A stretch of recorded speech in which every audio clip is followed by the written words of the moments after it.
Assalamualaikum warahmatullahi wabarakatuh. Baik lagi sini saya Gusti Putri Nurani Mendropa akan mempresentasikan makalah seminar kuliah saya yang berjudul Ekstrak Air Daun Kemangi atau Asimun Santus Lain sebagai bioreduktor dalam pembuatan nanopartikel perak atau yang lebih dikenal dengan NPAG.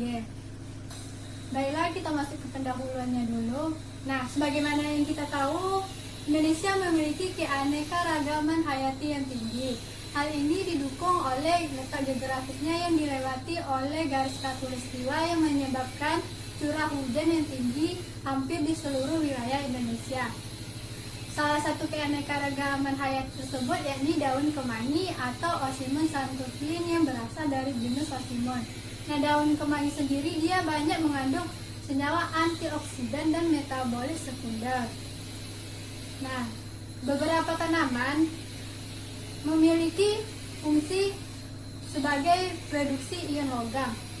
Nah, kenapa? Karena dalam tanaman tersebut mereka mengandung metabolit sekunder. Gugus yang berfungsi untuk mereduksi ion logam sendiri yaitu fenolik, di mana fenolik sendiri memiliki sifat antioksidan karena memiliki kecenderungan yang kuat dalam mereduksi logam. Tanaman kemangi atau Asimun santus lain sendiri dia itu mengandung minyak asirik, fitosterol, alkaloid, tanin, lignin, saponin, terpenoid, flavonoid, dan anthocyanin. Nah, flavonoid sendiri dia itu memiliki gugus hidroksil atau OH, di mana gugus OH tersebut bekerja dengan cara mendonorkan elektron. Nah, sebagaimana yang kita tahu, dewasa ini peran nanoteknologi sangat penting dalam kehidupan kita, baik itu dalam bidang ilmu pengetahuan maupun di bidang teknologi. Nah, nanoteknologi dimungkinkan dapat membuat material yang berukuran nano atau sering kita sebut dengan nanopartikel. Banyak kegunaan diantara lain sebagai detektor, katalis, zat pelapis permukaan, dan antibakteri. Nanopartikel sendiri dia itu berskala nanometer sekitar 1 sampai 100 nanometer. Untuk sintesis nanopartikel itu sendiri dia menggunakan metode biologi, yakni dengan menggunakan reduktor dari ekstrak tanaman. Selanjutnya kita masuk ke tiga pustaka. Yang pertama ada tanaman kemangi. Tanaman kemangi dengan nama latin Asimun santus lain berasal dari Afrika, India, Asia, tetapi banyak ditanam di berbagai negara di dunia pada iklim sedang. Nah, sebagaimana yang kita tahu, biasanya kemangi kita jadikan sebagai sayuran dan sebagai penambah cita rasa. Nah, selain itu, ternyata daun kemangi juga memiliki banyak kegunaan. Misalnya sebagai obat stres, migrain, demam, diare, dan khasiat lainnya. Nah, tanaman kemangi itu sendiri yaitu termasuk ke dalam genus Asimun dan famili Labiatae.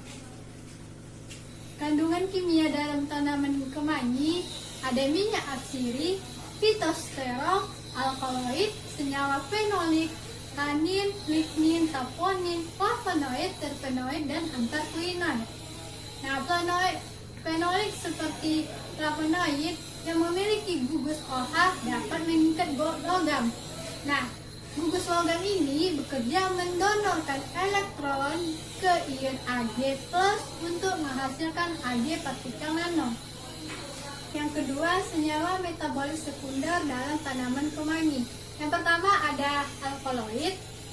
Alkaloid dia mengandung paling sedikit satu atom gugus nitrogen yang biasanya bersifat basa. Dan dalam sebagian besar atom nitrogen, dia merupakan bagian dari cincin heterosiklik. Kandungan yang kedua ada terpenoid. Nah, rumus molekul terpenoid sendiri ada C5H8M. Biasanya terpenoid disebut juga sebagai isopren karena kerangka karbon terpenoid tersebut sama seperti senyawa isopren. Yang ketiga ada flavonoid. Nah, senyawa flavonoida sendiri itu merupakan senyawa fenol, di mana flavonoid mempunyai kerangka dasar karbon yang terdiri atas 15 atom karbon. Nah, senyawa selanjutnya ada tanin. Nah, tanin itu merupakan suatu senyawa polifenol yang berasal dari tumbuhan. Biasanya dia berasa pahit dan kelat.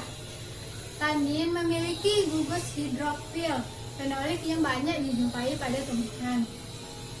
Yang kelima ada lignin. Nah, lignin itu sendiri merupakan polimer berkadar aromatik fenolik yang tinggi, berwarna kecoklatan dan relatif mudah teroksidasi. Nah, lignin tersusun atas jaringan polimer fenolik. Selanjutnya ada antarkuinon. Nah, kuinon atau senyawa berwarna dan mempunyai kromofom dasar seperti kromofor pada benzokuinon. Nah, kuinon terdiri atas dua gugus karbonil yang berkonjugasi dengan dua ikatan rangkap karbon-karbon. Nah, yang terakhir senyawa metabolis sekunder dalam tanaman kemangi yakni saponin. Nah, saponin adalah suatu glikosida yang mungkin ada pada banyak macam tumbuhan. Saponin sendiri ada pada seluruh tanaman dengan konsentrasi yang tinggi pada bagian-bagian tertentu dan dipengaruhi oleh varietas tanaman dan tahap pertumbuhan. Saponin apabila kita kocok dengan air, dia akan menimbulkan busa. Nah, pemanfaatan tumbuhan sebagai bioreduktor dalam sintesis nanopartikel berkaitan dengan senyawa metabolis sekunder yang memiliki aktivitas antioksidan. Nah, agen produksi dari senyawa nanopartikel tersebut dapat dibagi menjadi dua, yaitu biodegradable dan non-biodegradable, di mana penggunaan non-biodegradable sendiri, yaitu sintesis nanopartikelnya dapat menimbulkan bahaya bagi kesehatan dan lingkungan. Nah, sehingga untuk mensintesis nanopartikel dipilihlah biosintesis dengan menggunakan ekstrak tumbuhan. Hal ini didasari karena biaya yang murah, sumber daya yang melimpah, dan ramah lingkungan. Selanjutnya, nanopartikel. Nah, nanopartikel itu sendiri didefinisikan sebagai partikel padatan dengan ukuran partikel berkisar 1 sampai 100 nanometer. Nanopartikel memiliki nilai perbanding yang luas permukaan dan volume yang lebih besar dibandingkan dengan sejenis partikel lainnya. Nah, di mana stabilitas nanopartikel sendiri itu dia memegang peran penting, terutama ketika nanopartikel tersebut dikarakterisasi dan diaplikasikan ke dalam sebuah produk. Nah, metode yang paling efektif dalam menghasilkan nanopartikel itu sendiri yaitu metode reduksi kimia, di mana nanopartikel yang sering digunakan saat ini berasal dari logam mulia, khususnya Ag, Pt, Au, dan Pd. Nah, perak. Perak memiliki nomor atom 47 dengan konfigurasi Kr 5s1 4d10, kerapatan 0,50 gram per mili, massa atom 107,87 gram per mol, dengan massa jenis 10,49 gram cm kubik dengan titik lebur pada suhu 960,50 derajat Celcius. Nah, nanopartikel perak sendiri atau biasa kita sebut dengan AgNP memiliki luas permukaan yang besar dan reaktivitas yang tinggi. Nah, garam perak yang sering digunakan biasanya AgNO3 karena memiliki stabilitas tinggi dan biaya rendah. Salah satu keunggulan dari segi sintesis nanopartikel perak adalah harganya yang cukup murah dan lebih mudah untuk disintesis. Selanjutnya kita masuk ke pembahasannya. Nah, sebagaimana yang telah dijelaskan tadi bahwasanya dalam kemangi dia mengandung flavonoid yang memiliki gugus OH yang dapat mengikat logam. Nah, gugus ini bekerja dengan cara mendonorkan elektron ke ion Ag+ untuk menghasilkan Ag partikel nano. Nah, pada biosintesis nanopartikel perak yang menggunakan tumbuhan, Ag terbentuk melalui reaksi reduksi oksidasi dari ion Ag+ yang terdapat pada larutan. Gugus dalam senyawa metabolis sekunder bekerja dengan cara mendonorkan elektron. Nah, kan tadi kan flavonoid kan dia memiliki kemampuan untuk mentransfer sebuah elektron. Nah, pada proses mekanisme reaksinya, AgNO3 dia berperan sebagai oksidator yang akan mengalami reduksi. Sedangkan flavonoid dia akan mengalami oksidasi dan akan menghasilkan energi berupa elektron.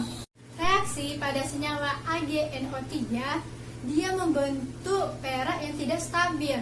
Nah, adanya energi berupa elektron dari proses oksidasi flavonoid, dia akan mendonorkan elektron pada perak yang tidak stabil tadi, yakni dengan mengubah Ag+ menjadi Ag0 sehingga terbentuklah partikel yang berukuran nano. Nah, untuk reaksinya sendiri bisa kita lihat pada slide, di mana di sini flavonoid dia mengalami oksidasi dan menghasilkan energi berupa elektron. AgNO3 mengalami reduksi. Nah, reaksinya membentuk perak yang tidak stabil. Adanya energi berupa elektron dari proses oksidasi flavonoid tadi, maka dia akan mendonorkan elektronnya kepada perak yang tidak stabil tersebut, di mana dia akan mengubah Ag+ menjadi Ag0 sehingga terbentuklah partikel yang berukuran nano. Bisa kita lihat pada slide, yang partikel yang berukuran nano ini yakni Ag0. Berubah muatannya, yakni dari sebelumnya Ag+ berubah menjadi Ag0. Senyawa metabolit yang terdapat dalam daun kemangi adalah flavonoid yang diduga berperan dalam proses reduksi ion logam. Flavonoid memiliki gugus OH yang dapat berperan dalam reduksi ion Ag+ menjadi Ag0 partikel nano. Untuk mekanisme reaksi OH dengan Ag bisa kita lihat pada slide.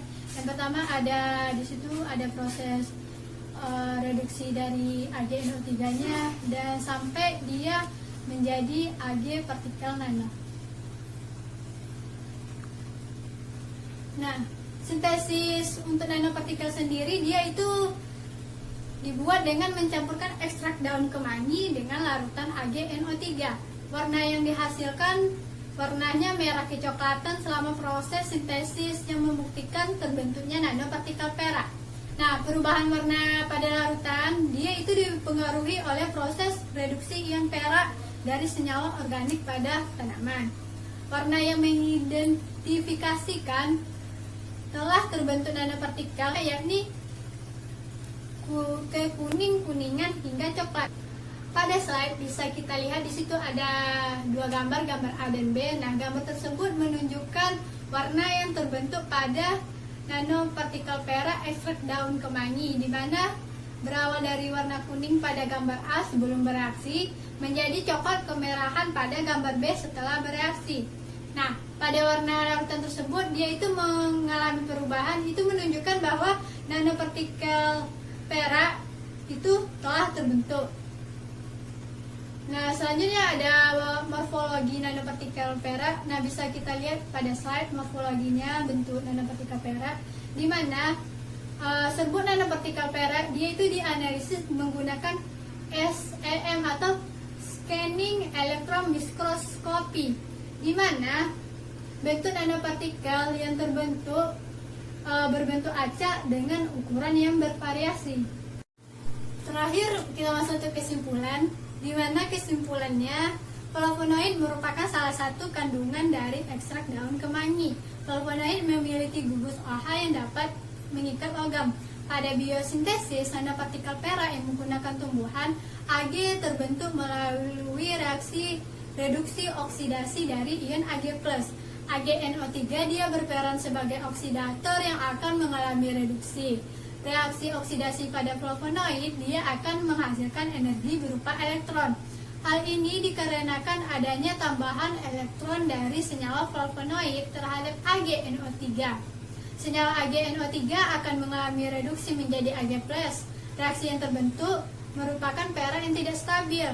Nah, adanya energi berupa elektron akan mendonorkan elektron pada perak yang tidak stabil untuk mengubah Ag+ menjadi Ag0 sehingga terbentuklah partikel yang berukuran nano. Sekianlah persentase dari saya. Kalau ada kekurangan saya mohon maaf. Terima kasih telah menonton video ini. Akhir kata saya ucapkan Assalamualaikum warahmatullahi wabarakatuh.